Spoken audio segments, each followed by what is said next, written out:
தோழர் திருநாவுக்கரசன் அவர்களை அழைக்கிறேன். அன்பிற்கினியவர்களே, இந்த நிகழ்ச்சியை தலைமையேற்று நடத்தி கொண்டிருக்கின்ற பிரியா மனோகரன் அவர்களே, வழக்கறிஞர் பிரபுஜீவன் அவர்களே, தமிழ்மாறன் அவர்களே, எனக்கு முன்னால் உரையாற்றி சென்றிருக்கின்ற சாகித்ய அகாடமி விருதாளர் மலர்வதி அவர்களே மற்றும் நூலாசிரியர் MM தீன் அவர்களே, அரங்கு நிறைந்த மானுட சொந்தங்களே, உங்கள் அனைவருக்கும் என் வணக்கம். ஒரு காட்டில் ஒரு பெரிய சிங்கம் இருந்துச்சான். அது மட்டும்தான் வேட்டையாடும்.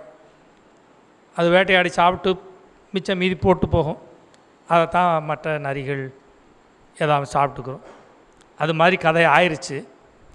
இருக்கட்டும், அந்த ஹோட்டலில் போனோம்னா கடைசி நேரத்தில் ஒன்றும் இல்லைன்னா திடீர்னு உப்புமா போடுவாங்க. ஒரு நாள் அந்த உப்புமாவும் டேஸ்ட்டாக இருக்கலாம். பசித்து போகிறவனுக்கு, இங்கே இருக்கிறவங்கெல்லாம் இலக்கிய பசியோடு இருப்பீங்கன்னு எனக்கு தெரியும். அதனால் அவங்க எவ்வளோ விஷயங்களை அதை பற்றி சொல்லிட்டு போயிட்டாங்க. அதனால் என்னுடைய திசையை மாற்றிக்கொள்ளுகின்றேன். இதை நான் இப்போ கதைகளுக்கு உள்ளே போக விரும்பலை. ஏன்னா அவங்க கிட்டத்தட்ட எல்லா கதைகளையுமே சொல்லிட்டாங்க, 1-2 கதைகளை தவிர. இந்த கதைகளை நான் ஒரு 6-7 கூறுகளாக பிரிக்கிறேன். பொதுவாக வால், கேடயம், கிரீடம், அரியணை, அந்தப்புறம் இதெல்லாம் பற்றி எழுதுறதுக்கு ஆயிரக்கணக்கில் இருக்கிறாங்க. பணம், எல்லாமே பணம். தட்டுக்கூட, மண்வெட்டி, கடப்பாறை, இதை எழுதுறதுக்கு யார் இருக்கிறாங்க? அவர்களுடைய வலியை உணர்ந்தவர்கள் மட்டும்தான் அதை எழுத முடியும். அந்த வலியை அவர் உணர்ந்திருப்பது நிறைய இடத்துல தெரியுது. இந்த 12 கதைகளையும் பார்க்கும்போது ஒவ்வொரு வழியும் வித்தியாசமான வழி. எல்லாவற்றிற்கும் மையப்புள்ளி ஜாதி ஒன்று தான், அந்த ஒடுக்குமுறை ஒன்று தான். அது எப்படி இவ்வளோ விஸ்வரூபம் எடுத்துச்சுன்றதை கடைசியாக சொல்கிறேன். அதே மாதிரி வாசிப்பு அனுபவம். ஒரு கதை நான் முதல்ல வாசிப்பு அனுபவம் ரொம்ப முக்கியமான விஷயம். இப்போ நம்மெல்லாம் பல புத்தகத்தை எடுத்தோன்னே தூக்கம் வந்துடும்.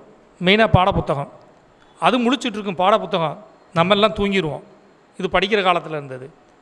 ஆனால் கதை சொல்லிகளுடைய புத்தகம் அப்படி அல்ல. நம்ம கையை பிடிச்சிட்டு ஏதோ ஒரு இடத்துக்கு நம்மளை கூட்டிகிட்டு போகும். அந்த போகின்ற பாதையெல்லாம் நாம் எதை பார்க்கின்றோமோ, எதை பார்க்க நினைக்கின்றோமோ, அல்லது அவர் எதை பார்த்தாரோ அதை நம்மை பார்க்க வைப்பார். அவர் தான் ஒரு திறமையான சிறந்த கதை சொல்லி.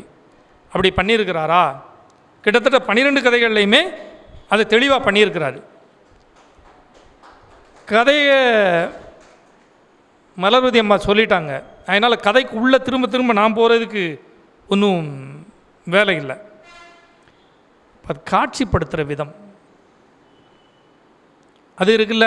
ஒரு நாவல் மேலே எப்போ நமக்கு நம்பகத்தன்மை வரும்?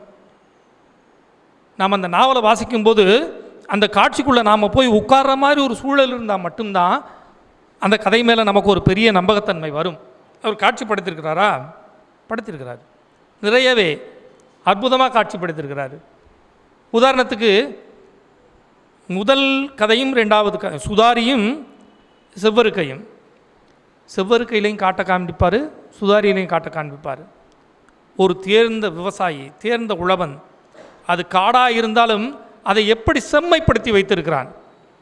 நடந்து போகிறதுக்கோ வேகமாக ஓடுறதுக்கோ எந்த தடையும் இல்லாத ஒரு காடாக வைத்திருப்பான். அதை குறிச்சிருக்கிறாரு. ஒரு விவசாயி எப்படி எல்லாத்தையும் நேசிக்கிறாங்கிறத குறிச்சிருக்கிறாரு. ஆனால் அதே நாடோடியாக வாழ்கின்றவர்கள், அவங்களுக்கு அந்த காட்டை பற்றி என்ன கவலை இருக்கும்?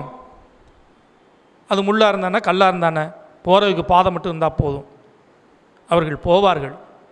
கன்னம், கை, காது, முகம் எல்லாம் கிழிபடும். எழுதியிருக்கார், வர்ணிச்சிருக்கிறார். அந்த சுதாரியில் அந்த நாடோடிகள் போகின்ற பாதையில் இவ்வளவு இருக்கும். அந்த தடையெல்லாம் கடந்து தான் அவங்க போகிறாங்க. அந்த 2வது காடு அந்த போகிற போக்கில் காடு எப்படி இருக்கோ அப்படியே எழுதிட்டு போயிருப்பார். அதே மாதிரி பின்னால் 2 கதை இருக்குது. பட்டத்தியின் கதை, இன்னொன்று சாதி நாற்காலி. இந்த சாதி நாற்காலியில் ஒரு போர்க்குணம் மிக்க பெண்ணை உருவகப்படுத்தியிருப்பார். இந்த பட்டத்தி கதையில் எந்த இடத்துக்கு போனாலும் தன்னால் போராட முடியாத ஒரு பெண்ணையும் உருவகப்படுத்தியிருப்பார். அதிகாரத்தை சுயநலத்தோடு பயன்படுத்தும் உங்களுடைய வீடு மட்டும் எப்படி இருக்கும், அவங்க தெரு மட்டும் எப்படி இருக்கும்? கிட்டத்தட்ட அவங்க போகிற பாதைக்கு பளிங்கிக்கல் போடுறதா சொல்லியிருக்கிறீங்க. யாருக்கு? பட்டத்திக்கு. ஏனென்றால் அவர் இன்னொரு மேல் சாதி ஆளோட தொடர்பில் இருப்பாங்க. அவர் இந்த அம்மாவை தொடுப்பாக வச்சுட்டு எல்லாத்தையும் சம்பாதிப்பார். அது தனி கதை, அது கதைக்குள்ள. இன்னொருத்தவங்க தனக்கு கிடைத்த அதிகாரத்தை எப்படி எல்லோருக்கும் பகிர்ந்தளிப்பது, அது முக்கியம். பகிர்ந்தளிக்கிறதுனா என்ன? என்கிட்ட வந்த பணம் மக்களுக்கு எப்படி பயன்படுத்துறது, மக்களுடைய வரிப்பணம், அந்த சிந்தனை, அதான் பகிர்ந்தளிக்கிறது. அதை பகிர்ந்தளிப்பதற்கு எவ்வளவு தூரம் போராடுகிறார், எங்கெல்லாம் போகிறாரு, அந்த ஊருக்குள்ளேயே அவங்களை எப்படி அந்த அலுவலக கட்டடத்துக்குள்ளே நுழைய விடாமல் செய்கிறாங்க, இதையெல்லாம் அந்த காட்சிப்படுத்தியிருக்கின்ற விதம் இருக்கு இல்லையா, அந்த நாவல் மேலே ஒரு பெரிய நம்பகத்தன்மையை கொடுக்குது. நாவலில் எனக்கு சில முரண்பாடுகள் தென்பட்டு இருக்குது. அதை நான் அப்புறமா உங்கள்கிட்ட வர்றேன். நான் அப்புறம் மொழி நடை, ஒவ்வொரு கதைக்கும் ஒரு மொழி நடை வச்சுருக்கிறாரு. மொழி நடைங்கிறது ரொம்ப முக்கியமான விஷயம். நம்ம எப்போ அதோட ஒன்றி போவோம், அந்த கதாபாத்திரமாகவும் அவர்கள் பேசக்கூடிய மொழியை அதில் படிக்கும்போது தான் நம்ம அதோட ஒன்றி போக முடியும். இப்போ செவ்வருக்கையில் ஒரு மொழி நடை இருக்கும், கிட்டத்தட்ட திருநெல்வேலிக்காரங்களுடைய மொழி நடை. நான் அதை படித்த உடனே இந்த திருநெல்வேலிக்கு உள்ளே வந்துட்டு போகிற மாதிரி ஒரு உணர்வு. அதுக்கு நான் யோசித்து பார்த்தேன். அந்த மொழி நடையும் காடுகளை அவர் சித்தரித்திருக்க விதத்தும் எப்பயோ ஒரு முறை மாஞ்சோலை போயிட்டு வந்த அந்த அனுபவம், அந்த காடு என் கண்ணு முன்னால் வருது, அது ஒரு மொழி நடை. அடுத்து சுதாரிட பார்த்தீங்கன்னா ஒரு நாடோடிகளுடைய மொழி நடை. அவங்க என்ன பேசுகிறாங்க, எப்படி பேசுகிறாங்க, என்ன சொல்லாடல் இருக்குது. சுதாரிங்கிற வார்த்தையே நான் இப்போ தான் கேள்விப்படுறேன், உண்மையை சொல்லணும்னா. அப்படி ஒன்று இருக்குது, அவங்க அப்படி ஒன்று வச்சுருக்காங்க அப்படிங்கிறத இப்போ தான் கேள்விப்படுறேன். அடுத்து அதை தாண்டி வந்தீங்கன்னா இஸ்லாமியர்களையும் நாசுவர்கள் இருக்கிறாங்க. அது என்ன, அவங்க என்ன மொழி பேசுகிறாங்க, அவங்க டெர்மினாலஜிலாம் வித்தியாசமாக இருக்கும். இந்த சில விஷயங்கள் இதில் இதுவரைக்கும் நான் இஸ்லாமிய கதைகளை படித்ததை தாண்டி கபரஸ்தான் கதவு, ஏழரை பங்காளி வகைரா இதெல்லாம் படிச்சிருக்கிறேன். ஆனால் இதற்குள் இந்த நாசுவர்கள் இங்கேயும் இப்படி நடத்தப்படுகிறார்கள் அப்படிங்கிற விஷயம் இந்த உங்களுடைய நாசுவும் படித்ததுக்கு பிறகு தான் நான் தெரிஞ்சுக்கிட்டேன். இது மாதிரி புதிய புதிய விஷயங்களையும் அந்த ஒரு நல்ல மொழிநடை மூலியமாக அதுக்குள்ளே நம்மளை கூட்டிகிட்டு போகிறாரு. கதை மாந்தர்களின் உரையாடல், கதை சொல்லி மட்டும் பேசினா போதாது, கதை மாந்தர்களும் பேசுவாங்க இல்லையா, அந்த கதை மாந்தர்களின் உரையாடலில் தான் முக்கியமாக அவர்களுடைய அந்த மொழிநடையை கொடுத்துருப்பார். ஒரு குறவர்கள் பேசுகின்ற மொழிநடையை அவர்கள் வாய் வழியாக வருவது போல் அப்படி சொல்கிறாரு. அதே மாதிரி ஒரு உழவன் பேசுகின்ற மொழிநடையை அப்படி சொல்கிறாரு. ஒரு இஸ்லாமியர் அவர் என்னென்ன வார்த்தைகள்லாம் கபர் இந்த மாதிரி வார்த்தைகள்லாம் அவர் நிறையா பயன்படுத்தியிருக்கிறாரு. கப்படானா இப்போயும் ஹிந்தியில் உடை தான். ஆனால் இங்கே அப்படி இங்கேருந்து கூட எடுத்துருக்கலாம். ஏன்னா இது ஹிந்தி இப்போ ஒரு 300 ஆண்டுகளாக தோன்றின மொழி தானே. அதனால் அவங்க பல மொழிகள்லேருந்து எடுத்துருக்காங்க. இங்கேருந்து இப்போ நிறங்கள் இருக்குது, நீயும் இல்லைங்க ஏற்றி நீக்கிட்டாங்க, ரங்கன்னு சொல்லி வச்சுட்டாங்க. இது மாதிரி நிறைய எடுத்துருக்குறாங்க. அது மாதிரி இதுவும் இவர் அந்த மொழி நமக்கு உருது மொழியிலேருந்து எடுத்துருக்கிறீங்களா கொண்டு வந்திருக்கிறார். சில விஷயங்களையும் வெவ்வேறு பாத்திரங்கள் பேசுவதன் மூலயமா சில மொழி நமக்கு கற்றுக் கொடுக்குறாரு. அது ஒரு மேன்மையான விஷயந்தான். அதே மாதிரி இந்த உரையாடல் இருக்கு இல்லையா, அதில் நீங்கள் பார்த்தீங்கன்னா அந்த பட்டத்தினுடைய உரையாடல் வேறையாக இருக்கும். தன்னுடைய சமூகத்தோடு ஒன்றி போகவும் முடியாமல், தான் யாரோடு இருக்குமோ அந்த சமூகத்தோடு ஒன்றி போக முடியாத ஒரு மனநிலை அவங்களுக்கு இருக்கும். அந்த மனநிலையில் அந்த வார்த்தைகளின் வேதனை, அவருடைய வேதனை அந்த வார்த்தை வழியாக நம்மை அடைகிறது. அந்த உரையாடல் ஒரு மாதிரி இருக்கும். அதே பதவி ஹேமா, அவர்களுடைய உரையாடல் வேறு. ஏன்னா அவங்க அதை எதிர்த்து போராடினவங்க. அந்த அதிகாரத்தை பகிர்ந்தளிப்பதற்கான போராட்டத்தில் அவங்க யாரெல்லாம் சந்திக்கிறாங்க, கலெக்டர் வரைக்கும் சந்திக்கிறாங்க. கலெக்டர் வரைக்கும் சந்தித்து அந்த அம்மா பேசுகின்ற பேச்சு, அந்த பேச்சாற்றல் அவர்களுக்கு எல்லாத்தையும் கொண்டு தருது. அப்போ நேர்மை என்றைக்காவது ஒரு நாள் ஜெயிக்கும். வரலாற்றிலே துரோகிகள் ஜெயித்திருக்கிறார்கள், ஆனால் வரலாற்றை துரோகிகள் ஜெயிக்க முடியாது. துரோகிகள் வரலாற்றில் ஜெயித்திருக்கிறார்கள், துரோகிகளால் வரலாற்றை ஜெயிக்க முடியாது. அதனால தான் இன்றைக்கி நம்ம ஹிட்லரை வஞ்சிட்ருக்கிறோம். செத்து போய் 150 வருஷத்துக்கு தாண்டிட்டார் கார்ல் மார்க்ஸ். இன்றைக்கும் கொண்டாடிட்டு இருக்கிறான். உலகம் பஞ்சத்தில் திண்டாடினப்போ ஜான் மேனார்ட் கெய்ன்ஸ் போய் வேறு எதையும் படிக்க கிடையாது, அந்த தாஸ் கேபிட்டல் என்னமோ சொல்லியிருக்காரு, இது எடுத்துகிட்டு வாங்கடான்னு தான் படித்தான். ரொம்ப பெரிய படிப்பாளி, லண்டன் மாநகரத்து மேயருடைய ஒரே மகன். இதுக்கு தீர்வு இதில் தான்டா இருக்கும், எடுத்துகிட்டு வாங்கடான்னு படித்தான். தீர்வு அதில் தான் கிடச்சிச்சு. அதனால தான் உலகம் கொண்டாடுது. ஏன் இந்த பஞ்சம், இந்த பாரதியார் கூட எழுதினார், கஞ்சி குடிப்பதற்குள்ளார் அதன் காரணம் இவை என்ற அறிவும் இல்லார் அப்படின்ட்டு. அப்போ அதுக்கு என்ன காரணம்? மக்கள் கையில் பணம் இல்லைன்னா உற்பத்தி பண்ணி வச்சுருக்க பொருள்கள்லாம் அப்படி தேங்கி கிடக்கும், அவங்க கையில் கொஞ்சம் பணத்தை கொண்டு போய் சேருங்க அப்படிங்கிறத எடுக்கிறாரு, தாஸ் கேபிட்டல்லேருந்து எடுக்கிறார். அதுபோல் நிறைய விஷயங்களை நாம் எடுத்துக்கொள்ள முடியுமானால் நல்ல இலக்கியங்கள்லேருந்து தான் எடுத்துக்கிற முடியும்.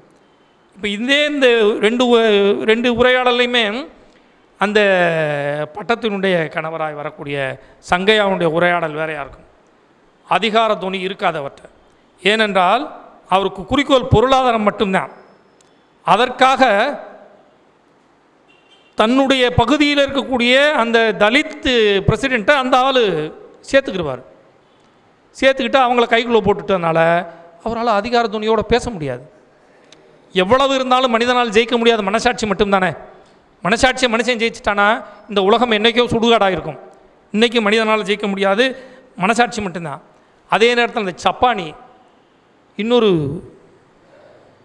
பிரசிடெண்ட்டை எதிர்க்கிறாள், இன்னொரு பஞ்சாயத்து, அவர் அதுக்கு முதல்ல பிரசிடெண்ட்டாக இருக்கிறாரு. அதற்கு பிறகு இந்த ஹேமா பிரசிடெண்ட் ஆகிறோமே, அவங்க 2 பேருக்கும் உள்ள மோதல், அவருடைய மொழி நடை, காத்திரமான மொழி நடை, உன்னை என்ன செய்கிறேன் பாரு, கடைசியில் ஆள் வச்சு வெட்டுவார். அதுக்கு பிறகு நிறையா நடக்குது. அவங்க சொன்ன மாதிரி அதை நீங்கள் வாங்கி படித்து தான் தெரிஞ்சுக்கணும். அதே மாதிரி இந்த ஊரு ஒப்பாது, அதில் இந்த உரையாடல் பார்த்திங்கன்னா படித்த வர்க்கத்திற்குடைய உரையாடலுக்கும் காட்டு மிராண்டித்தனமாக எல்லாவற்றையும் அணுகிறவர்களுடைய உரையாடலுக்கும் உள்ள வித்தியாசத்தை இந்த கதையில் பார்க்கலாம். மறுக்கிறாங்க, அவங்களும் ஜாதியை சொல்லி தான் மறுக்கிறாங்க. ஒரு திருமணம் ஏற்பாடாகுது, அதை ஜாதியை சொல்லி மறுக்கிறாங்க. ஆனால் இவர்களுடைய மறுப்பு அவ்வளோ ஃபோர்ஸ்ஃபுல்லாக இருக்காது. இல்லை இது ஒத்து வராது, கடைசியாக ஊர் ஒப்பாதுன்னு முடிக்கிறாரு. அது நிறையா உள்ளுக்குள்ளே பேசுவார், எப்படி அவர்கள் பழகினார்கள், அந்த சர்ச்சு அவங்கள எப்படி நெருங்க வச்சிச்சு, அந்த நெருங்க வச்ச சர்ச்சு தன்னுடைய மகனுக்கும் மகளுக்கும் எப்படி அவங்க மனம் முடிக்கிற லெவலுக்கு போயிட்டு அதுக்கு பிறகு எப்படி பிரிகிறாங்க. ஆனால் மென்மையான உரையாடல்.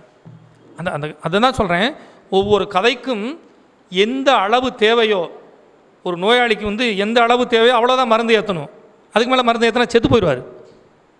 அது மாதிரி ஒரு கதைக்கு உரையாடல் என்பது எந்த அளவுக்கு தேவையோ அந்த அளவுக்கு சிறப்பாக பண்ணியிருக்கிறாரு. இது ஒரு பக்கம்.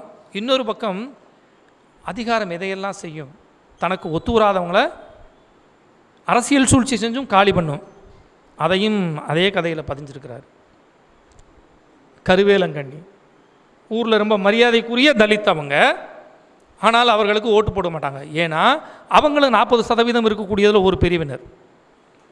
அவங்களுக்கு ஓட்டு போட்டால் அதிகாரம் என்பது அவங்களால் பயன்படுத்தப்படும், அந்த அதிகாரத்தை வச்சு நமக்கு எந்த பயனும் கிடைக்காது அப்படின்னோடனே அப்போது இந்த தீர்மானகரமாக இந்த அம்மாவை ஜெயிக்க விடக்கூடாதுன்ட்டு ஓட்டு போட்டுறோம்னு சொல்லிட்டு எல்லாரும் எதிர்த்து ஹேமாவுக்கு ஓட்டு போட்டு ஜெயிக்க வைப்பாங்க. ஆனால் அவர்கள் வேறு விதமாக மாறிடுவாங்க. இதனால தான் அம்பேத்கர் இரட்டை தொகுதி முறை கேட்டார். நீங்கள் கொடுக்கின்ற இந்த ரிசர்வேஷன் என்பது அங்கே நீ விரும்பின ஆள் தான் வருவான், இந்த ஜனங்களுக்கு பாடுபடுற ஆள் வரமாட்டாங்க அப்படிங்கிறதுனால தான் இரட்டை வாக்குரிமை கேட்டார். இப்போ அப்படி இரட்டை வாக்குரிமை கொடுத்துருந்தா இந்த ஜனங்களுக்காக பாடுபடக்கூடிய எம்பி நேரம் பாராளுமன்றத்தில் பேசியிருப்பாங்க. கவினோட கூட பாராளுமன்றம் வரைக்கும் வந்திருக்கும்.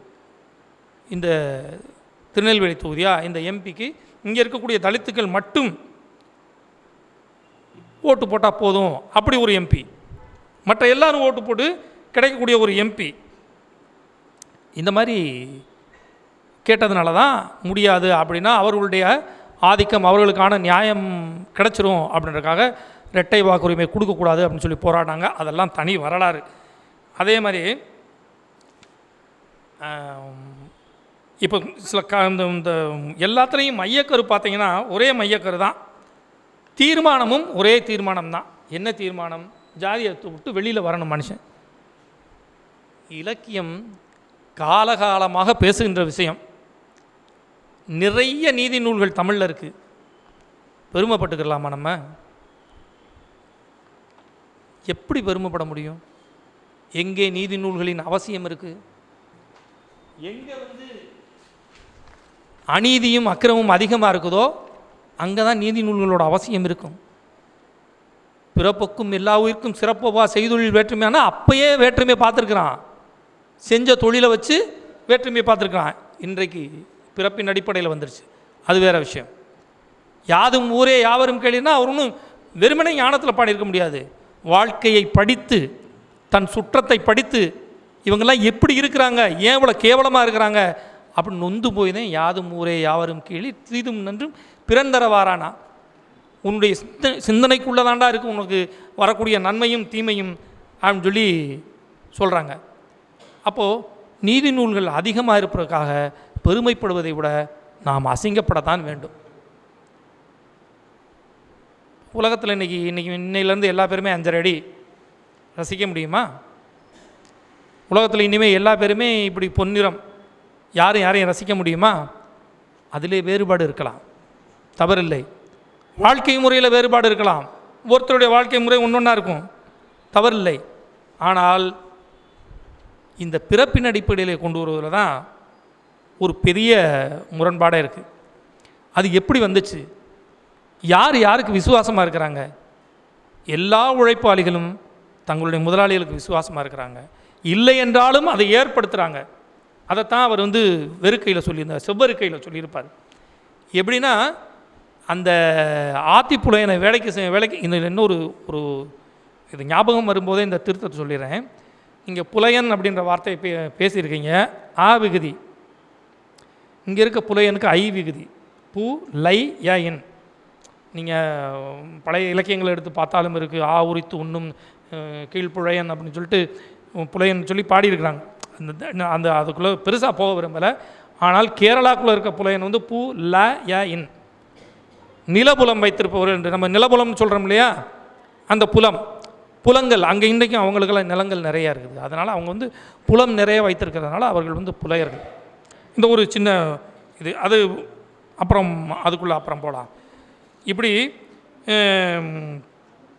கதை மாந்தர்களை படிப்பது ஒரு பெரிய விஷயம். இந்த கதை சொல்கிறது எப்படி, இப்போல்லாம் கதை சொல்கிறதே ரொம்ப கஷ்டமாக போச்சு. ஏன்னா கதையெல்லாம் கட்டுடைக்கிறாங்க இளைஞர்கள். அந்த காலத்தில் இந்த பாட்டி வடை சுட்ட கதையெல்லாம் நம்ம எல்லாருக்கும் சொல்லியிருப்பாங்க, நம்மளும் அப்படி தான் படிச்சிருப்போம். இன்றைக்கி அதுக்கு மாற்றாக ஒரு கதையை கொண்டு வரான். ஒரு குயிலுக்கு சுயவரம் ஏற்பாடு பண்ணியிருக்காங்க. அதுக்குள்ள ஒரு காக்காவும் போயிடுச்சு. காக்கா போனோன்னா இந்த குயிலுக்கு ஒரே ஆச்சரியம், ரொம்ப தைரியமான விஷயமா இருக்கு, ஏன் நம்ம எப்போவுமே இப்படியே இருக்கணும், நாமளும் வேறு இனத்தோடு கலந்து பார்த்தா என்ன, நம்ம இந்த காக்காவை தேர்ந்தெடுத்தோம். காக்காவை தேர்ந்தெடுத்தோன்னா காக்காக்கும் குயிலுக்கும் கல்யாணம் நடக்க போது தாலி கட்ட போகிறாங்க. இது 12வது படிக்கிற இளைஞன் எழுதுறான், தாலி கட்ட போகிறாங்க. உடனே போலீஸ் வந்துட்டு ஸ்டாப், என்ன விஷயம்னு, ஓ மேலே வடதிருந்த கேஸில் எஃப்ஐஆர் பாக்கி இருக்குது, தாலி கட்டாத, இப்படி எழுதுறான். இந்த கதை அடுத்த வாரமே இன்னொரு பையன் அதுக்கு பதில் கதை எழுதுறான். அவன் என்ன எழுதுறான், உடனே அந்த குயில் டக்குன்னு ஒரு பேப்பர் எடுத்து நீட்டுது போலீஸ்காரட்ட. இது என்னம்மா பேப்பரு, இது முன்ஜாமீன். தமிழ்நாடு போலீஸ் எப்படிப்பட்டதுன்னு எனக்கு தெரியும், கடைசியில் தான் வருவீங்க நீங்கள் எப்பவும், ஆனால் நான் கொஞ்சம் சுதாரிச்சுக்கணும், அதனால் முன்ஜாமீன் வாங்கிட்டேன் அப்படின்னு சொல்லி முன்ஜாமீன். இது பாருங்கள் எப்படி இளைஞர்கள் கதைகளை உடைக்கிறாங்கன்னு பாருங்கள். அப்போ கதை எழுதுறது ரொம்ப சிரமமான விஷயம். அதை விட சிரமமான விஷயம் அதில் உள்ள நிறைவுரைகளை சொல்கிறது. ஏன்னா அது எனக்கு தெரிஞ்ச நிறைகள் இவங்களுக்கு தெரிஞ்சிருக்காது. அதனால் அதுலேயும் ஒரு பெரிய சிரமம் இருக்குது. இப்போ நான் முதல் நாவலுக்கு ஒரு ஸ்டடீஸுக்கு போனேன். ஸ்டடின்னா ஒரு ஆண் கைனகாலஜிஸ்ட், ஒரு ஆண் மருத்துவர் ஒரு பெண்ணிற்கு பிரசவம் பார்த்தால் என்ன சங்கடங்கள் இருக்கும். இது அந்த என்னுடைய கதையினுடைய ஒரு அத்தியாயத்தில் இருக்கக்கூடியது. எப்படின்னா, அந்த ஒரு வெட்டியான் தன்னுடைய மனைவிக்கு அவனை பிரசவம் பார்க்கக்கூடிய ஒரு நிர்பந்தம்.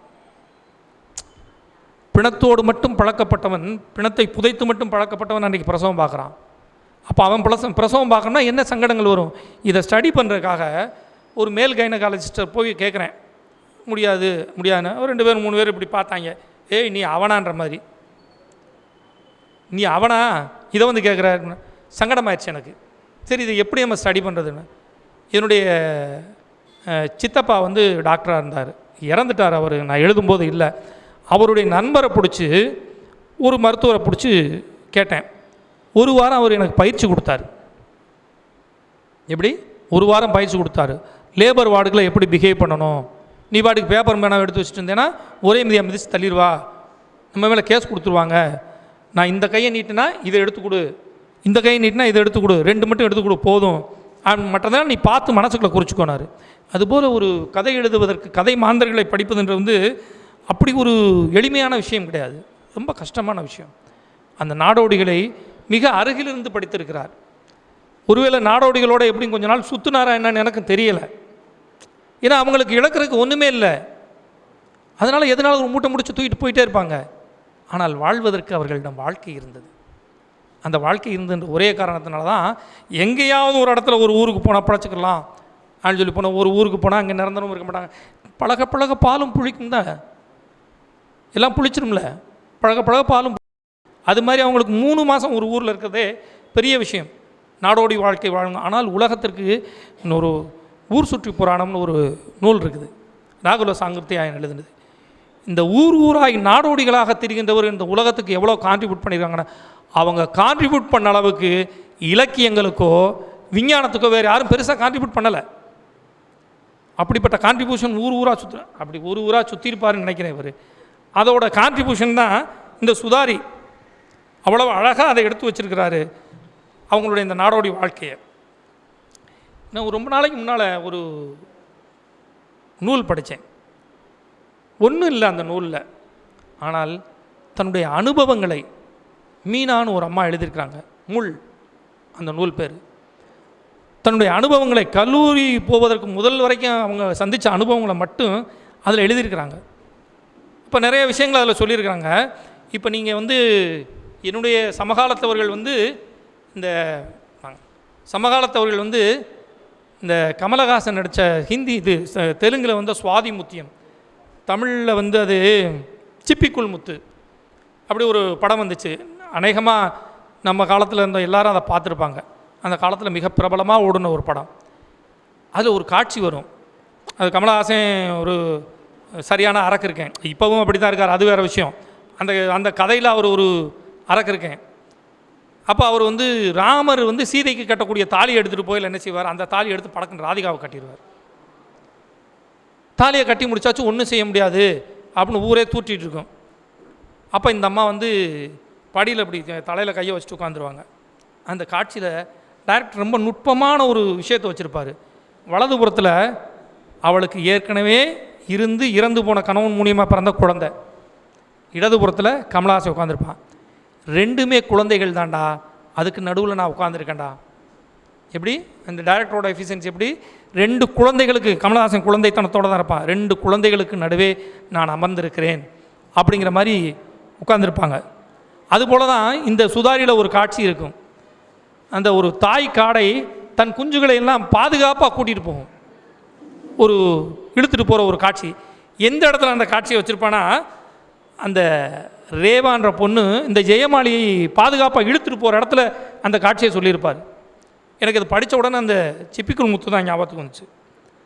அந்த பொண்ணு வந்து சொல்கிறா, கெட்டு போகவில்லை, நான் சுதாரிலெல்லாம் அவங்கள குத்திட்டு வந்துட்டேன் அப்படின்னு சொல்லி சொல்கிறா. அதுக்கு பிறகு மேற்கொண்டு அவங்க சொல்லிட்டாங்க, அவங்கள அந்த கூட்டத்தில் சேர்க்காமல் போயிடுவாங்கட்டு. நான் இப்போ ஒன்று கேட்குறேன், இது ஆண் வெளியே தங்கினால் நடக்குமா? நடக்காது. பெண்ணுக்கு ஒரு நீதி, ஆணுக்கு ஒரு நீதின்னு இப்போ தான் இருந்துச்சா? மகாபாரதத்துக்கு போவோம். பிரகஸ்பதி அப்படி வந்து இப்படி சோர்ந்து போய் உட்காந்துருக்கிறார். தந்தையே ஏன் இப்படி சோர்ந்து போய் உட்காந்துருக்குறீங்க? மகன் வந்து கேட்குறான். கசன் அவன் பேர். உங்களுக்கு என்ன இல்லை? உங்களுக்கு தேவர் குலமே உங்களுடைய காலடியில் இருக்குது, நீங்கள் சொல்கிறத கேட்குறதுக்கு இவ்வளோ பெரிய அரசாட்சி இருக்குது, நீங்கள் ஏன் வருத்தத்தோடு இருக்கிறீங்க? என்ன தான் உங்களுக்கு குறை அப்படின்னா, அவன் சொல்கிறான், எனக்கு தெரியாத ஒன்று எதிரிக்கு தெரிஞ்சிருக்குது. அப்படி எனக்கு தெரியாத ஒன்று எதிரிக்கு தெரிஞ்சிருக்குது எனக்கு குறை தானே அப்படின்னா, என்ன அப்படின்னா சஞ்சீவினி மந்திரம். சுருக்கமாக சொல்லிடுறேன். சஞ்சீவினி மந்திரம், அதாவது செத்து போனவனு உயிர் பிழைக்க வைக்கிறது. உயிர் பிழைக்க வச்சா அது என்ன சாவுன்னு எனக்கு தெரியலை. அப்படி உயிர் பிழைச்சவங்கலாம் எங்கே இருக்காங்கன்னு தெரியல. என்றும் 16 நாங்க ஒருத்தனுக்கு, அவன் இன்னைக்கு எங்கே இருக்கான்னு தெரியல. 16 தாண்டாமல் இருந்திருக்கணும்ல, அவனும் எங்கே இருக்கான்னு தெரியல. இதெல்லாம் அப்புறம் புராணத்துக்குள்ளே இருக்க இந்த ஆய்வுக்குள்ளெல்லாம் அப்புறம் போவோம். அப்போ அந்த கசன் வந்து சுக்கராச்சாரியார்கிட்ட வந்து சேர்றான். சுக்கராச்சாரியார் யாருன்னா அசுர குரு, குலகுரு. அவர்கிட்ட வந்து மாணவனை வந்து சேர்றான். குலகுருக்களுக்கு ஒரு வணக்கம், தகுதியுடைய மாணவன் வந்து கேட்டால் சேர்த்து தான் ஆகணும், வேறு வழி இல்லை. அவர் சேர்த்துக்கிறாரு. சேர்த்துக்கிட்டோன்னா இந்த அசுரகுல அரசருக்கு தெரிஞ்சிருது. தெரிஞ்சோன்னா, என்ன குருவே நீங்கள் இப்படி வந்து செஞ்சிட்டிங்களே, அவன் வந்து தேவர்குல குருவோட மகனில் அவன் வந்து இதை கற்றுக்கிறதா வந்திருக்கான், எனக்கும் தெரியும், ஆனால் எதை கற்றுக் கொடுக்குன்றது என்னுடைய உரிமை, நீ கொஞ்சம் அமைதியாருன்றான். இப்போ தான் இந்த இடத்துல வந்து நம்ம கதைக்கு தேவையான விஷயம் வருது. எதேச்சியாக அங்கே அவளுடைய மகள் தேவயானி வர்றா. இவனை பார்க்குறா. அழகாக கர்லிகர், நல்ல பரந்த நெத்தி, திடமான மார்பு, தோள்களில் கடகம். அவன் கையை முறுக்கும் போது அந்த கடகமே தெரிச்சிற அளவுக்கு வலிமை மிக்க தோள்கள். அவன் மேலே பார்த்து ஆசைப்படுறா. இது கசனுக்கும் தெரிஞ்சிருது. அவன் வந்த நோக்கம் என்ன? சஞ்சீவினி மந்திரத்தை படிக்கிறது. அவன் அந்த நோக்கத்திலேருந்து பிசகலை. தன்னுடைய நோக்கம் எதுவோ ஆண்கள் அதில் ஃபிக்ஸ் ஆகிடுறாங்க.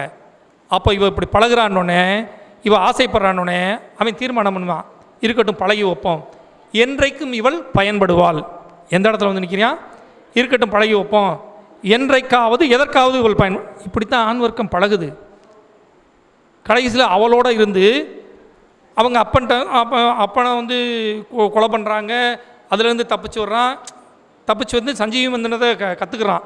அது ஒரு பெரிய கதை, சொல்கிறதுக்கு நிறைய நேரம் ஆகும். சஞ்சீவினி மந்திரத்தை எப்படி சுக்கராச்சாரியோட வயிற்றுலேருந்து தான் வருவான் முதல்ல, அதான் கடைசி. வயிற்றுலேருந்து வரும்போது அந்த சஞ்சீவினி மந்திரத்தை கற்றுட்டு வந்துடுவான். அப்போ கற்றுட்டு வந்து, குருவே நான் கிளம்புறேன் அப்படின்னு சொன்னோன்னே இவ வருவா.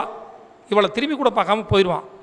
அப்பா தந்தைகிட்ட கேட்பா, அப்பா நீங்கள் வந்து உங்களுடைய குலகுருவுக்கு வந்து உங்கள் குல அரசருக்கு வந்து துரோகம் பண்ணிட்டீங்க இல்லையா, அவனுக்கு இதை கற்றுக் கொடுத்துருக்கக்கூடாதுல, அதுக்கு பதிலாக எனக்கு கற்றுக் கொடுத்துருந்தா நான் உங்களை உயிர்ப்பிச்சிருப்பேன்ல அப்படின்னு சொல்லி சொல்லுவா. அப்போ சொல்லுவார், பெண்களுக்கு அப்பியாசம் என்பது திருமணம்தான். எப்படி அப்பியாசம்னா கல்வி, பெண்களுக்கு அப்பியாசம் என்பது திருமணம்தான். உங்களுக்கு கல்வியெல்லாம் கொடுக்க முடியாது, நீ போயிட்டே இரு, ஆணுக்கு மட்டுமே. எங்கேருந்து ஒடுக்குறான் பாருங்க. புராண காலங்களிலிருந்து பெண்களை இப்படி ஒடுக்குறாங்க.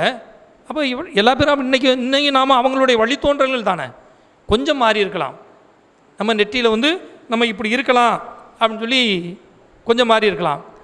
இப்போது கன்னிக்குழி அதை பற்றியும் பெருசாக சொல்கிறதுக்கு ஒன்றும் இல்லை, ஏன்னா அவங்க எல்லாத்தையும் சொல்லி முடிச்சுட்டு போயிட்டாங்க. நான் தான் முதல்ல சொன்னேன், கடைசியாக மிச்ச மீதியை திங்கிற மாதிரி கதை தான் என்னோட கதைன்றது. நாசுவம், அதில் வந்து ஒரு குறிப்பு ஒன்று சொல்லி ஆகணும். அவங்க விட்டுட்டது. அதில் ஒரு இடத்துல வந்து அந்த நாகூர்கன் வந்து அந்த பிணத்தை வந்து குளிப்பாட்டி எல்லாம் சிறப்பாக செஞ்சுட்டு கடைசியில் குழிக்குள்ளே இறங்கும்போது அவர் இறங்கிடுவார். இறங்கணுன்னா அதில் ஒருத்தர் சத்தம் போடுவார், ஏடா நீ என்ன ஜமாத்காரனா, ஜமாத்காரை மாதிரி எதுக்கு எடுத்தாலும் முந்தி போய் குழிக்குள்ளே இறங்குற.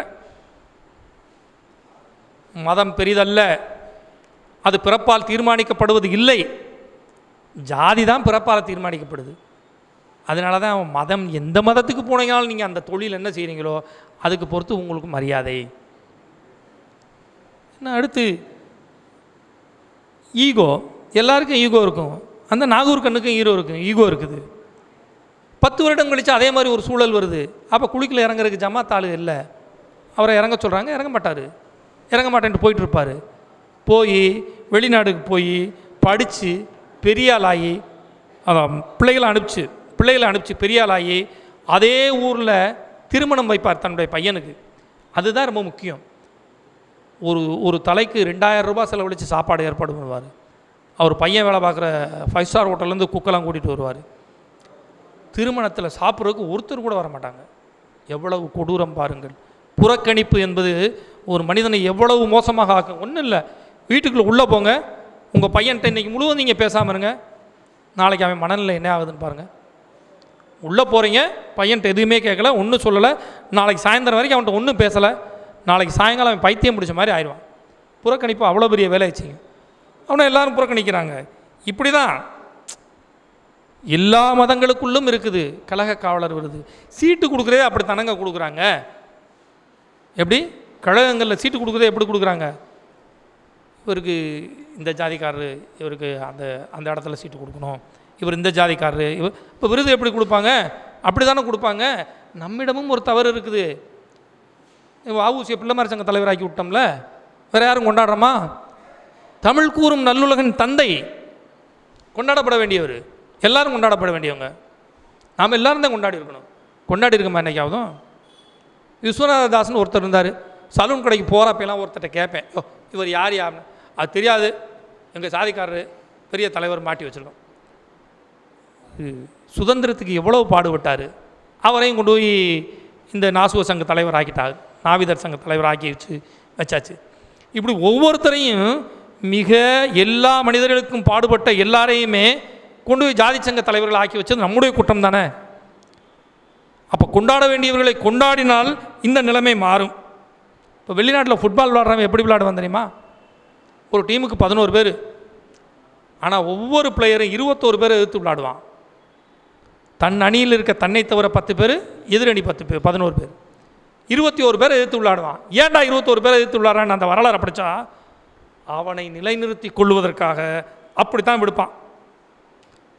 21 பேரை எதிர்த்து தான் விளையாடுறான். அப்போ ஒரு அரசியல் கட்சிக்குள்ளே தன்னை நிலைநிறுத்திக்கணும்னா, ஏய் உனக்கு இதனால தான் அவார்டு கொடுக்குறோன்னு சொல்லத்தான் செய்வான். நமக்கு சுயமரியாதை இருக்கணும். எப்படி நமக்கு சுயமரியாதை இருக்கணும்? இல்லை, ஏன் இல்லாமல் போச்சு? பிராமண ஒழிப்பு என்ற கோஷத்தை முன்வைத்து தான் சுயமரியாதை இயக்கம் திராவிட கழகமாச்சு. பிராமணர்களை ஒழிச்சாங்க, பிராமணியத்தை ஒழிச்சாங்களா? அவங்க நியோ பிராமணை கிரியேட் பண்ணிட்டாங்களே இல்லையா? அவன் என்ன கொடுமை செஞ்சான்? சும்மா வார்த்தைகளால் தான் குத்துனான். இவன் ஆயுதங்களாலும் வெட்டுகின்றான். வார்த்தைகளால் குத்துறது ஒரு பக்கம், ஆயுதங்களாலும் வெட்டுகின்றான். அப்போ தவறு எங்கே இருக்குது? நம் பக்கமும் தவறு இருக்கிறது. நாமும் நம்மை மாற்றிக்கொள்ள வேண்டும். பாடும் துண்டு நிலா, அந்த அம்மா விட்டு வச்சது இது ஒன்றைத்தான் விட்டு வச்சாங்க. அதனால் இதில் எனக்கு பேசுகிறது கொஞ்சம் வாய்ப்பு இருக்குன்னு நினைக்கிறேன். இப்போது அந்த கதை கூட போக வேண்டாம். ஒரு 2 பேர் காதலிக்கிறாங்க, இயல்பாக 2 வேறு ஜாதியினர் ஒரே துறையில் பணியாற்றும் போது ஒரு ஈர்ப்பு வரலாம். ஏன்னா அது துறை சார்ந்த ஈர்ப்பு. அந்த ஈர்ப்பின் அடிப்படையில் அவங்க 2 பேரும் நம்ம சென்னைக்கு போனால் பெரிய ஆளாயிடலாம், நீ நல்ல கீபோர்டு பிளேயரு, நான் நல்ல பாடகி, ஆனால் சென்னைக்கு போகணும்னு சொல்லி சென்னைக்கு போயிடுறாங்க. சென்னைக்கு போனதுக்கு பிறகு விரட்டி தேடி பிடிச்சி அவங்க அண்ணன்கள் என்ன செய்கிறாங்கங்கிற கதை. இப்போ நான் அந்த கதைக்குள்ளே போகலை. இதே மாதிரி ஒருத்தர் சென்னைக்கு போனவர் தான் இளையராஜா. இசை மாமேதை. இன்றைக்கு சமகாலத்தில் உலகம் முழுவதும் உள்ள இசைக்கலைஞர்களில் தலையானவர், அவருக்கு இணையானவர் யாரும் கிடையாதுன்னு ஏகப்பட்ட மியூசிக் காலேஜிலேருந்து அவருக்கு சர்டிஃபை பண்ணிட்டாங்க. நம்ம நாட்டில் அவருக்கு பாரத ரத்னா அவார்டு கொடுக்கல. ஒரே ஒரு பாட்டு, குறை ஒன்றும் இல்லை மறைமூர்த்தி கண்ணான் பாடிட்டாங்களாம் எம்எஸ் சுப்புலட்சுமி. அந்த அம்மா என்ன சாதிச்சாங்கன்னு தெரியல இசைத்துறையில், ஆனால் அந்த அம்மாவுக்கு பாரத ரத்னா அவார்டு கொடுத்தாங்க. 3 முறை பத்மஸ்ரீ அவார்டு கொடுத்தாங்க அவருக்கு. போடா கொண்டு போய் குப்பையில் போடுங்கடான்ட்டார். அந்த துணிச்சலும் சுயமரியாதை சிந்தனும் நமக்கு வரணும். அது வந்தால் மட்டும்தான் நம்ம நிற்க முடியும். இளையராஜா வாங்க மாட்டேன்ட்டார். இது குப்பைக்கு சமானம், நான் செஞ்சிருக்க சாதனைக்கு இந்த பத்மஸ்ரீ அவார்டா அப்படின்ட்டார். கடைசியாக பத்ம விபூஷன் கொடுத்தாங்க. அதாவது பாரத ரத்னாவுக்கு கொஞ்சம் முன்னால் இருக்கக்கூடிய ஒரு அவார்டு, அதை வாங்கிட்டார். இப்போ அவருக்கு நேர்ந்த கொடுமையை சொல்கிறேன் கேளுங்க. ஸ்ரீரங்கம் கோயிலுக்கு போனீங்கன்னா அங்கே இருக்க ராஜகோபுரத்தினுடைய ஒரு நிலையை அவர் முழுசும் கட்டி கொடுத்தார், செலவழிச்சு. அன்றைக்கு 80களிலே அவர் கட்டி கொடுத்த போது அதற்கான செலவாக சொல்லப்பட்டது 25 லட்சத்தி சொச்சம். இன்றைக்கி அதோட மதிப்பு எவ்வளோ இருக்குன்னு நீங்கள் பார்த்துக்குங்க, அதுக்குள்ளே நான் போக விரும்பலை. கட்டி கொடுத்த அன்னைக்கு, கட்டி கொடுத்துட்டு கும்பாபிஷேகம் நடந்த அன்னைக்கு அந்த கோபுரம் வழியாக அவர் போக விட மாட்டேன்ட்டாங்க. எப்படி? அந்த கோபுரம் வழியாக அவரை போக விட மாட்டேன்ட்டாங்க. பணக்காரரானோன்னு சரியாயிருச்சா? இல்லை, சாதி தான் நின்றுச்சு. திருப்பாவைக்கு இசையமைச்சார், அதை ஸ்ரீவில்லிபுத்தூரில் தான் வச்சு வெளியிடணும் அப்படின்னு சொல்லி வந்தார். வந்தவர் அந்த அத்தை மண்டபத்துக்குள்ளே போயிட்டார். உடனே பிடிச்சி வெளியில் இழுட்டாங்க. ஐயங்காரை தவிர நீ எப்படி இங்கே உள்ளே வரப்போச்சு? எந்த ஐயங்காரை விட அவர் குறைஞ்சி போயிட்டார். திருப்பாவை நீ ஒழுங்காவது முழுசாக படிச்சிருப்பியா? அந்த மனுஷன் முழுசாக படித்து அதுக்கு அவ்வளோ அழகாக இசையமைச்சு எல்லா பெருமாள் கோயிலும் இன்றைக்கி அந்த திருப்பாவை ஒலிக்குது. அவருடைய இசையில் வந்த திருப்பாவை அது சிவனையும் இதாக பாதிக்கலை, பெருமாளையும் ரெண்டு பேரையும் டிஸ்கிரிமினேட் பண்ணலை. அவருக்கு வந்து திருவாசகத்தை பண்ணாங்க, இவங்களுக்கு வந்து திருப்பாவை பண்ணி கொடுத்துருக்காரு. மூகாம்பை கோவிலுக்கு வெள்ளி கிரீடம் வாங்கி கொடுத்துருக்காரு. அதில் வைரக்கற்கள், தங்க கிரீடம், அதில் வைரக்கற்கள் பதிச்சு. அவர் மானுடர்களை தவற விட்டுட்டார். அப்போ மானுடர்களை தவற விட்டதுனால அவருக்காக குரல் கொடுக்கக்கூடியவர்களுடைய எண்ணிக்கையும் கூட கொஞ்சம் குறைஞ்சி போச்சு. இருந்தாலும் அவருக்காக குரல் கொடுக்குறவங்க நிறையா பேர் இருக்கிறாங்க. காதல் தோன்றதுக்கு காரணம்லாம் இல்லைங்க. காரணம் இருந்துச்சுன்னா அது ஒரு கிட்டத்தட்ட ஒரு வியாபாரம் மாதிரி தான். நீங்கள் காதல் ரசத்தை நல்லா பருகணும்னா நீங்கள் கார்ல் மார்க்ஸ் ஜென்னியுடைய கடிதத்தை படிக்கணும். காதல்னா என்னன்னு தெரிஞ்சுக்கணும். ஒரு ஒரு ஒரு சின்ன கவிதை, ஒரு என்னுடைய கல்லூரி காலத்தில் எழுதின கவிதையை மட்டும் உங்களுக்கு சொல்கிறேன். அது எப்படி ஒரு மனிதருக்கு ஆற்றலை கொடுக்கும் அப்படின்ட்டு. அது வந்து ஒரு அமாவாசை இரவு கிருஷ்ணனை பார்க்குறதுக்காக ராதை வந்து சுவரேறி குதிச்சு போகிறா. சுவரேறி குதிக்கும்போது தன்னுடைய கொலுசு சத்தம் எல்லாரையும் உசுப்பி விட்டுரும் அப்படின்றக்காக அந்த கொலுசில் துண்டை கட்டிட்டு போகிறா. துண்டை கட்டிட்டு சுவரேறி குதிச்சு போய் கிருஷ்ணனை பார்க்க போகிறா. பார்க்க போனோன்னே சோரை கூட்டு குதிச்சோன்னா தோழிகிட்ட மாட்டிக்கிறா. தோழி கையோடு பிடிச்சிக்கிறா. இப்போ கவிதை இப்போ தான் ஆரம்பிக்குது. ராதா ராதா எங்கு செல்கிறாய்? மாட்டிக்கிட்டோம், பொய் சொல்ல முடியாது, வெளிப்படையாக சொல்லிடுறா. கண்ணனை காண. உடனே அவள் சொல்கிறா, இது இருள் அல்லவா? கண்ணன் கருவாயன், சரியான கருவாயன். இருட்டுக்குள்ளே போனால் எப்படி பார்க்க முடியும்? அன்றைக்கு இப்படி ஸ்ட்ரீட் லைட்லாம் கிடையாது. இது இருள் அல்லவா? அது வரைக்கும் அந்த காதல் வேலை செய்யலை. அடுத்து இருந்தாலும் எனக்கு அவன் மின்னல் அல்லவா? அப்போ ஒரு ஒரு ஒரு விஷயம் ஒருத்தர் வந்து எந்த டிகிரிக்கு கொண்டு போகும் பாருங்கள், அது காதல் மட்டும்தான் கொண்டு போக முடியும். அதை நிறைய கதைகள் 2-3 கதைகளை வந்து ரொம்ப அற்புதமாக சொல்லியிருக்கிறாரு. அதனால தான் பார்க்குற வரைக்கும் யாயும் யாயும் யாராகியரோ எந்தையும் நுந்தையும் எம்முறை கேளீர். எங்கள் அப்பாவும் உங்கள் அப்பாவும் யாரும் என்னன்னு தெரியாது, யானும் நீயும் எவ்வளி அறியணும் அதுவும் தெரியாது, செம்புல பெயர் நீர் போல அம்புடை நெஞ்சம் தான் கலந்தனவே அப்படின்னா. இதுதான் நம்மளுடைய அகநானூரில் இருக்க காதலுக்கு இலக்கணம். இப்படித்தான் தமிழர்கள் வாழ்ந்துருக்கிறாங்க. இடையில் எப்படி இது வந்துச்சு? அப்போது கை கயிறு அது ஒரு முக்கியமான கதை. ஏன் முக்கியமான கதைன்னு சொல்கிறேன்னா, என்னுடைய துணைவியார் வந்து பள்ளிக்கூடத்தில் வேலை பார்க்குறாங்க, ஆசிரியராக இருக்கிறாங்க. அவர்கள் வந்து தினம் தினம் சொல்லுவாங்க, இன்னல் படுவாங்க. இந்த பிள்ளைகளை திருத்தவே முடியலை, டெய்லி ஆளுக்கு ஒரு ஜாதி கயிறை கட்டிட்டு வந்து சண்டை போட்டுக்கிறாங்க. இதில் என்ன தெரியுமா, ரொம்ப கொடூரமாக செய்வாங்க. ஒருத்தர் பிடிக்கலைன்னு சொன்னால் அவங்க போகிற வர இடத்துல என்ன செய்கிறது, வேட்டு வைக்கிறது. அணுகுண்டை வந்து பத்தியில் கட்டி பத்தியை பொறுத்து வச்சுட்டு வந்துடுது. இது கொஞ்சம் கொஞ்சமாக கரைஞ்சி வந்து அது திருக்கிட்ட வந்தோன்னா அது வெடிக்கும். உடனே அவன் மேலே ஆசிரியர்கள் நடவடிக்கை எடுக்குது. இது போலெல்லாம் வந்து குதர்க்கமான வேலைகள்லாம் செய்கிறாங்க. இந்த ஜாதி கயிறு உடனே வெளியில் வந்து அருவானை தூக்கிடுறது. நான் கேட்குறேன், எந்த ஆசிரியர்கள் எந்த வரலாறு சரியாக எழுதப்பட்டிருக்கிறது? நம்ம சொல்லாடலே முதல்ல மாற்றணுங்க. மாவீரன் அலெக்சாண்டர், மாவீரனா? மகா கொலைகாரன். மாவீரன் நெப்போலியனா? மகா கொலைகாரன். மாவீரன் ஜெங்கிஸ்கானா? மகா கொலைகாரன். இவர்களுக்கெல்லாம் மாவீரன் பட்டம் கொடுத்தேன்னா அருவாளை தூக்கிட்டானு தெரியுமா? வரலாற்று புத்தகத்தில் என்றைக்கு இவர்கள்லாம் மகா கொலைகாரர்களாக சித்தரிக்கப்படுகிறார்களோ அன்றைக்கு மட்டும்தான் பிள்ளைகளுடைய சிந்தனை மாறும். இன்றைக்கி ஹிட்லரை மனாவும் கொண்டாடுறோமா?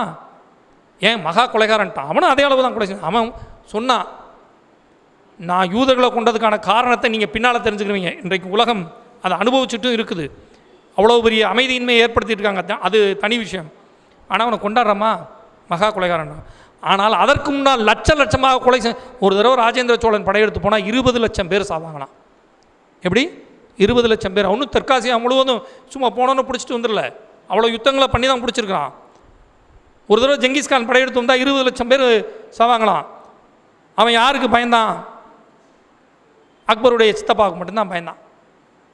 ஆனால் அவ்வளோ பேரை கொண்டிருக்கிறான். அலெக்சாண்டர் கேட்கவே வேண்டாம், அலெக்சாண்டர் இந்த கிரேட்டுனாங்க. உலகத்தை ஆயுதங்களின் வலிமையினால் அடக்கியவனுக்கு வீரன்ற பட்டம் கொடுத்தோம்னா அடுத்து வர தலைமுறை ஆயுதம் தூக்கத்தான் செய்யும். அது நம்மளால் என்ன செய்ய முடியும்? பாடப்புத்தகங்களில் இந்த பாடத்திட்டங்களை மாற்றினா மட்டும்தான் அதுக்கு சரியான தீர்வு கிடைக்கும். ஏன்னா ஹெச்எம்லேருந்து அவர் விசாரிக்க வர போலீஸ்காரர்லேருந்து எல்லாருமே அப்படி தான் இருக்கிறாங்க. நீதிமன்றம் சொல்லியும் கூட இன்னும் நடவடிக்கை எடுக்க மாட்டேன்றாங்க. அங்கேயும் ஜாதி பாசம் தடுக்குது. எல்லா இடத்துலையும் ஜாதி ஜாதி ஜாதி நீக்க மரம். அந்த அம்மா சரியாக கேட்டு போனாங்க. நாம் கூடி பேசி என்ன செய்ய? ஓரளவுக்கு நாம் தெளிந்தவர்கள். இதை எங்கே பேச வேண்டுமோ அங்கே பேசணும். அதான் முதல்ல சொன்னேன், நீதி நூல்களுடைய அவசியம் என்ன வந்துச்சு? அநீதி மலிஞ்சு போய் கிடந்தனால நீதி நூல்கள் அவசியப்பட்டுச்சு. அப்போ இதை எங்கே சொல்லணும்? எங்கே இந்த மாதிரி அநீதிகள் மலிஞ்சு போய் கிடக்குதோ, யார் இந்த வேலைகள்லாம் செய்கிறாங்களோ அவங்கக்கிட்ட கொண்டு போய் சேர்க்கணும். சேர்த்தா மட்டும்தான் நாம் நினைக்கிற கோலை அச்சீவ் பண்ண முடியும். சரி, இதுவரைக்கும் இவருடைய கதைகளுடைய மேன்மையை நாம் பார்த்துட்டோம். இவர் கடைசியில் வச்ச கதையினுடைய கடைசி தீர்மானம் தான் கிட்டத்தட்ட இந்த எல்லா கதைகளுடைய தீர்மானமும் இல்லையா? அதிகாரம் எல்லார் கைக்கும் போய் சேரணும், அந்த அதிகாரத்தை எல்லாருக்கும் அதிகாரத்தில் இருப்பவர்கள் பகிர்ந்தளிக்கணும் அப்படின்னா இந்த மனோபாவம் மனிதர்களுக்கு வேண்டும். ஆனால் இன்றைக்கி இருக்க மனோபாவம் ஏன் வந்துச்சு? ஒரு புத்தகம் படிப்பதற்கு கொஞ்சம் கடினமான புத்தகம்தான். அரசு, தனிச்சொத்து, குடும்பம் ஆகியவற்றின் தோற்றம். இது ஃப்ரெட்ரிக் எங்கல்ஸ் எழுதின புத்தகம். எப்போ இந்த சொத்துடைமை வந்துச்சு? மனுஷன் பிரிமிட்டிவ் கம்யூனில் தெரியும் போது சொத்துடைமை வரல. கிடைச்சதை வேட்டையாடினா, இவர் வேட்டையாடினா நானும் சாப்பிடுவேன், இவரும் சாப்பிடுவார், எல்லாரும் சாப்பிடுவாங்க, கூட்டாக சேர்ந்து வேட்டையாடினாங்க, தனி உடைமை வரல. அரசுகள் தோன்றுது. அப்போ இனக்குழுக்கள் ஆகும்போதும் கூட தனி உடைமை வரல.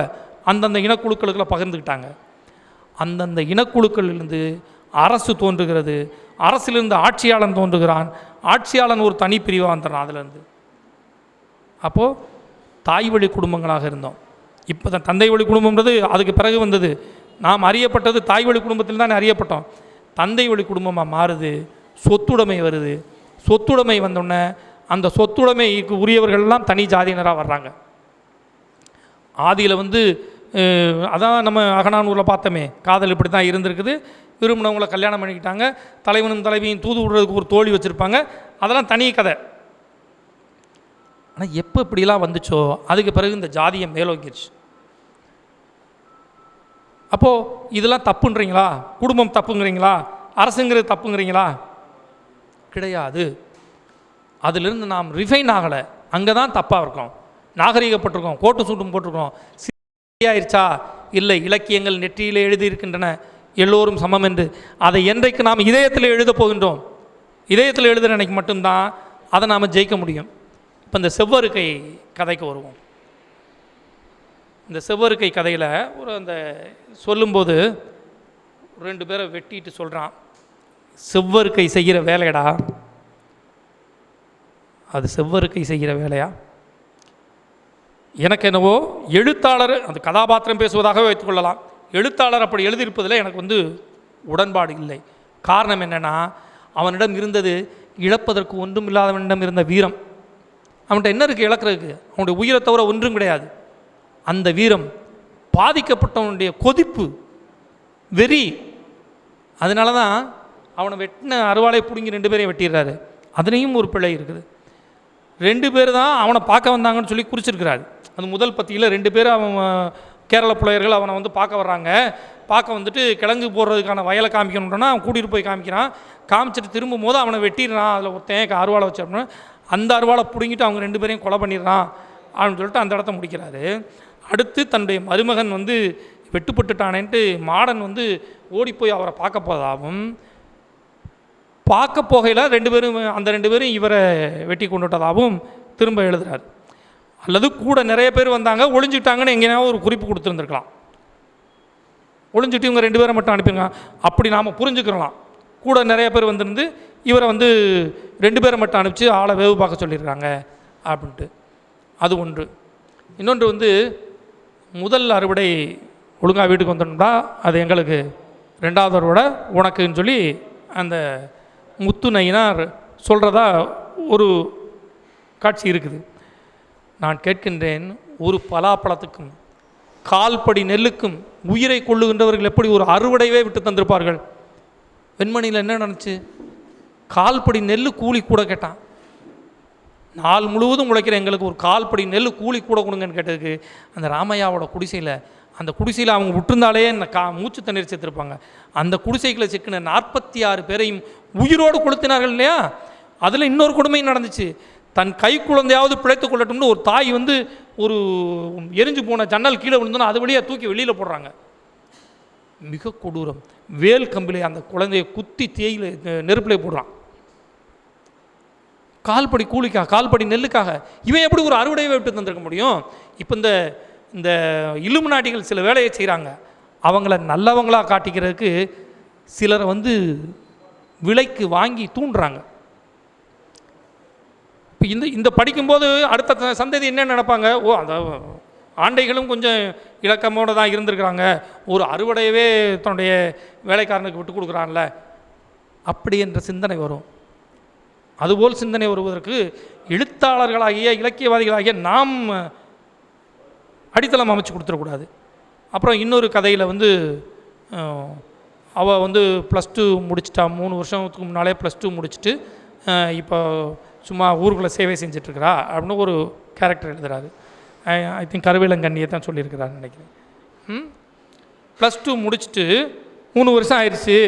அவள் இப்போது கல்லூரிக்கு போகலை, இப்போ இங்கே மக்கள் சேவையில் கொஞ்சம் பண்ணிகிட்ருக்கிறா, இங்கே இருக்க சென்டர்களில் கொஞ்சம் வேலை பார்த்துட்ருக்கான்னு சொல்லி குறிச்சிருக்கா. அப்போ அந்த பொண்ணுக்கு வயது 18 முடிஞ்சு 19 நடக்குது அப்படின்னு குறிக்கிறார். சில நேரங்களில் வந்து கால கணிப்பு, அந்த கிரனலாஜிக்கல் ஆர்டர்னு சொல்லுவாங்க இல்லையா, காலம் சரியாக அடுக்கக்கூடிய விஷயங்கள், இதெல்லாம் நாவலுக்கும் கதைகளுக்கும் ரொம்ப முக்கியமானது. +2 முடிச்சு 3 வருஷம் ஆயிடுச்சுன்னா மினிமம் அவளுக்கு 20 வயசு முடிஞ்சிருக்கணும். இடையில 2 வருஷம் உட்காந்து படிச்சுட்டு இன்னும் 2 வயசு கூட்டியிருக்கணும். அப்போ அதெல்லாம் வந்து சின்ன சின்ன நுட்பங்கள். கதையை வந்து அது ஏன் அப்படிங்கிறது அந்த அம்மா பேசும்போது தான் தெரிஞ்சுக்கிட்டேன். 21 நாளில் எழுதி முடித்தார். திரும்பவும் இந்த கதையை நீங்கள் திரும்ப ஒரு தடவை படிச்சிருந்தீங்கன்னா இந்த தவிர கூட சரி பண்ணியிருந்துருக்கலாம். +2 முடிச்சுட்டு 3 வருஷம் ஆயிடுச்சுன்னா அந்த பொண்ணுக்கு மினிமம் 20 வயசு ஆயிருக்கணும் அப்படின்னு கூட நீங்கள் வந்து எழுதியிருக்கலாம். இதுபோல் சின்ன சின்ன குறைகள் இருக்குது. ஆனால் பொதுவாக ஒரு சிறுகதையை வாசிக்கிற அனுபவம் மிக பிரமாண்டமான அனுபவம் இந்த நூல் கொடுத்துருக்குது. அவருடைய தீர்மானத்தில் தீர்மானமாக இருக்கிறார், வாசிக்க வைக்கிறாரு. கதைகள் அடுத்து என்ன நடக்க போகுது, அடுத்து என்ன நடக்க போகுது. உண்மையிலேயே சுதாரி நான் பார்க்கும்போது அந்த குறவ பெண்ணை வந்து அவர் வண்டியில் கூட்டிகிட்டு போகும்போது அடுத்து என்ன நடக்க போகுது, அதான் கிளைமேக்ஸ், அடுத்து என்ன நடக்க போகுதுன்ற ஆவலை வந்து அவர் உண்டு பண்ணுறாரு. அதை வாங்கி படிங்க. எழுத்தாளர்களுக்கு நீங்கள் செய்கின்ற குறைந்தபட்ச மரியாதை அவருடைய எழுத்தை படியுங்கள். அதில் அந்த புத்தகத்தை விலை கொடுத்து வாங்கி படிங்க. ஏன்னா நானும் ஒரு எழுத்தாளன், எனக்கு அந்த கொடுமை நேர்ந்திருக்குது. அதனால் விலை கொடுத்து வாங்கி படியுங்கள் என்று வேண்டுகோளை வைத்து, இன்னும் அவர் நிறைய நூல்கள் எழுதியிருக்கார். நான் படிச்சிருக்க இந்த ஒரு நூல் தான் படிச்சிருக்கேன். மற்ற நூலெல்லாம் அவருடைய நூல்கள் படிக்கிறதுக்கு எனக்கு வாய்ப்பு கிடைக்கல. இனியும் அதை படிக்கிறதுக்கான வாய்ப்புகளை உருவாக்கிடுவேன். அந்த வகையில் இந்த ஒரு சிறப்பான சிறுகதை தொகுப்பை திறனாய்வு செய்வதற்கு எனக்கு வாய்ப்பளித்த இந்த அரங்கத்திற்கும், இது யாரும் பொறுமை காத்து இதை கேட்ட உங்களுக்கும் எனது நன்றியை சொல்லி முடிக்கின்றேன். அண்ணன் எழுத்தாளர் திருநாவுக்கரசன் அவர்களுக்கு எங்களுடைய தாமிரபரணி சிந்தனை பள்ளியின் சார்பாக நன்றியை தெரிவித்துக் கொள்கிறோம்.